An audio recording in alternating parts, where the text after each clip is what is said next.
Hey Faith Promise, this is Adrian Nicole Giles. I'm a senior at Carnes High School, and I'm just going to let you know how great mom my mom is. Okay, so one day I went to a party and did, the senior stuff that everybody does, right?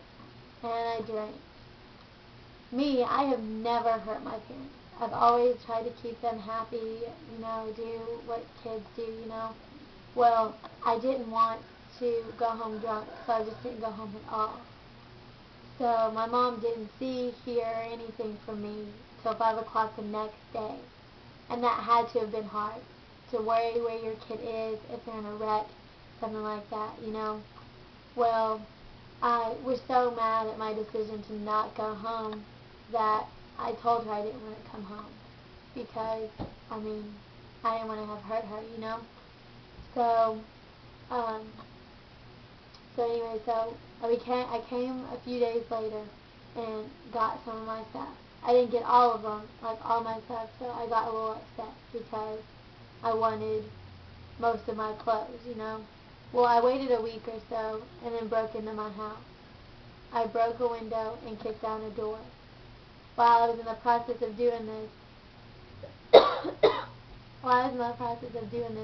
my neighbor had called my mom and told her that I was breaking into her house. And I think to hear that your daughter is breaking into your house while you're at work is something that a parent should never have to hear. That was hard for my mom. So I waited a few more weeks and finally had to sit down with my parents. And we talked about how I'd hurt them and how I made them upset and rules and stuff that, to let me back in. And for a mom to let a child back into their house after breaking in and hurting them as bad as I hurt mine, I think that makes for a great mom. She was able to forgive me and let me back in her house, and to me, that's a great mom. Faith Promise, I just wanted to let you know how wonderful I think my mom is to me and how I think she should have a great Mother's Day.